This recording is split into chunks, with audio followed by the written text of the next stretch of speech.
So I don't normally make these kinds of videos, but I read this book and the book was so perplexing to me. I felt like I needed to make a video about it. Like I needed to just talk to everyone about it. Um, so the book is called Crimson Shore. It's written by two guys named Preston and Child. And I actually picked it up at my work's free library because the name sounded familiar. I'm not sure where I heard it from though. But that doesn't really matter. Um, so it turns out that this is the something like the 15th book in a series. So maybe if I'd read the rest of the series, I wouldn't have some of the problems with it that I do have.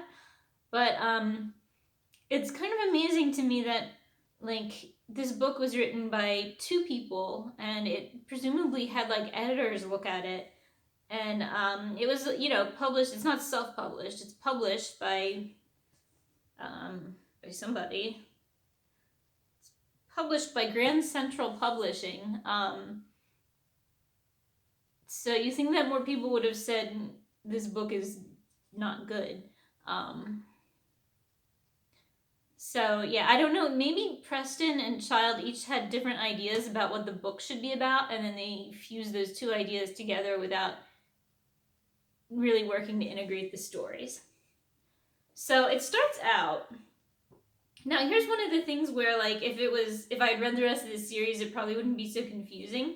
But for the first few pages, I thought that they were in England and that it was like the 1910s or something. Because it starts out with a woman, she's playing a harpsichord or something. Oh, she's playing the Flemish Virginal, and the library fell silent and tense. A woman named Constance Green. But then within like a few pages, it becomes apparent that they're in America because somebody says something about we're in America. So that was kind of jarring. And then somebody like pulls out a computer and starts Googling, and I was like, wait, what? So even though there's something about like the language used that makes it sound old timey, it's actually set in the present. But there's something like weird about Constance. You find out like towards the end of the book that she grew up in some sort of basement, and she dresses like a Victorian woman, kind of. Like it sounds like she wears a lot of shirt waists and skirts, like long skirts, or like she does the kind of like a prairie dress thing maybe. They keep saying that her dresses are old fashioned, but they don't really specify how, other than that the skirts are long. So that's another thing. That I would probably I would understand what her backstory a little better if I had read the previous 15 books, or maybe just a Wikipedia article. But she doesn't know how to drive or how to swim. That comes up a few times that she doesn't know how to swim. And she's perplexed by these newfangled cars. So even though she appears to be in her 20s, I think they say. So this woman, Constance, is the ward of AXL Pendergast, who is one of these sort of like, oh, I'm a super genius detective who's also kind of a dick characters. But there's nothing like, I didn't find anything particularly charming about him. I guess, I mean, there are moments where it's like, oh, he seems like a well-meaning guy, but mostly he's just a dick to everyone. He's rude and insulting. Sometimes he's insulting to get information, but sometimes it seems like he's just being a jerk. So we have these two characters, and they go to New England to investigate a wine theft. And then it turns out that there's more to the theft, and it's the mystery aspect of it actually isn't that bad. There's some twists and turns, and I mean, it's not. It's kind of forgettable, but not bad. I would have been entertained by the mystery aspect if the characters had been more likable. I think. Well, if the detective had. So he goes on. He's like one of these. Oh, I'm driven by logic and science guys. But then, like a key part of the mystery, he solves by going into some sort of deep meditative state and remote viewing history. Um, so that's weird. There's also an episode where they believe that maybe witches have something to do with the crime because it starts out as wine theft, but then some guy gets murdered. So yeah, so they think that the murder victim has like a sigil carved into him. So um, the woman goes to investigate the sigil. She goes to Salem and she goes into an occult shop and everybody assumes she's Wiccan because she wears long dresses.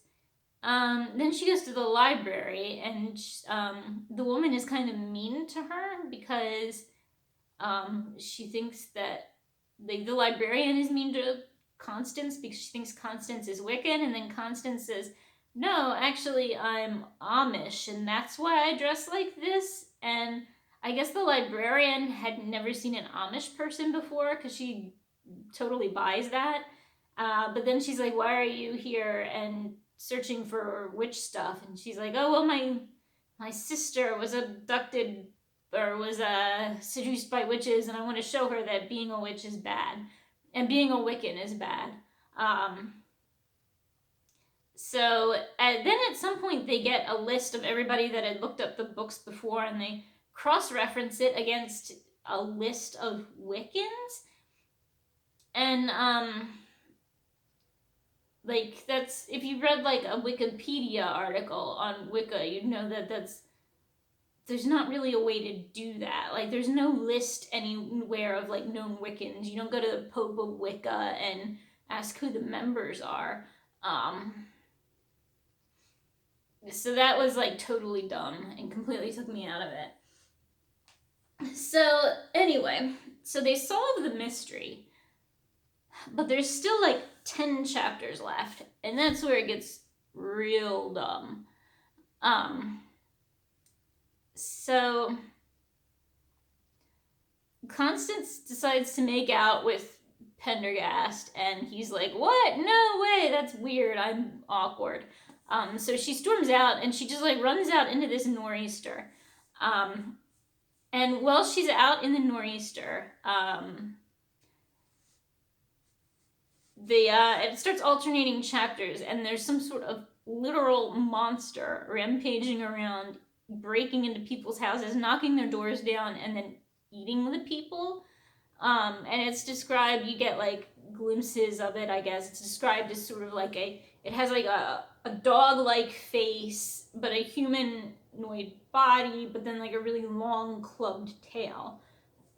So basically, like a literal demon has shown up and has started killing people.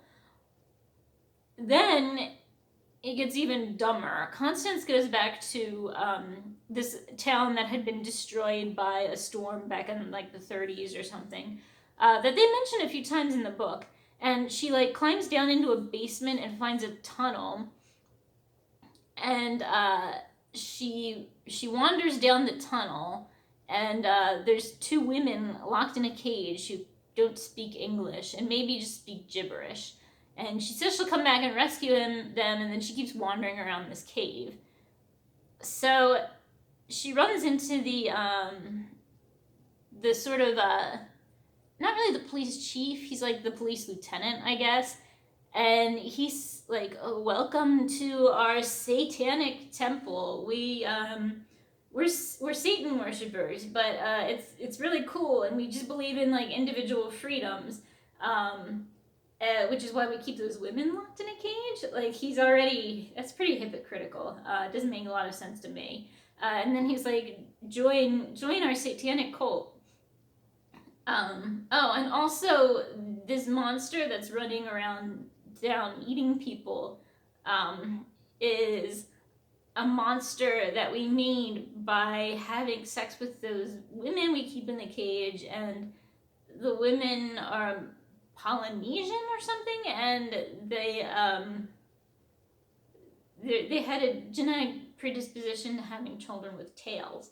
Um, so basically, they impregnate these women, and then the women have a baby, and the baby grows up to look kind of like a demon, and then they're mean to it so that it's mean. And that's how they worship the devil. Yeah. So they were going to sacrifice the devil because they were afraid that the detective was going to discover their satanic cult, and they didn't want that, so they were going to kill their devil that they worshipped, because that would somehow create enough magical energy to keep their cult hidden. But it didn't work, and the thing ran away and went through town rampaging. So then the demon shows up, and Pendergast is also, he's running around trying to find Constance. So then there's a lot of like confusing running around in tunnels and monster fights, and then they wind up outside, and the detective gets like swept away into the ocean and presumably dies, and the monster also dies. And then that's kind of the end. I guess they wrap things up in the next book because they wrote more of these.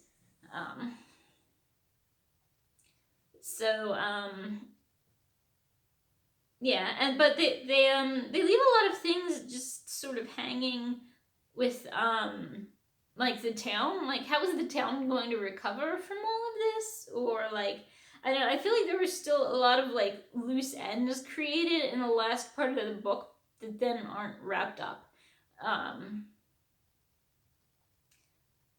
And then it ends with the woman deciding that she's going to go back to the basement and just live there forever. And then the staff is going to send her food down because Pendergast was like super rich for some reason, and he has staff that will continue to work even after he's dead, I guess. There's also some sort of reference to like a shadowy, overarching villain, I guess, who maybe set the demon free, hoping he would kill Pendergast or something. But they don't really flesh that out in here either. So that's just, I mean, I don't know. It's just the book is so, like, just so bad in so many weird ways. And I just don't understand it. So yeah, but maybe, I don't know. Has anybody read this series? Does it make any more sense in the context of the series? Is the research portion always this lazy? I don't know. Is this actually your favorite book? Somehow I doubt that.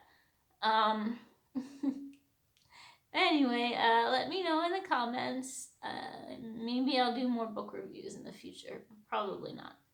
Bye.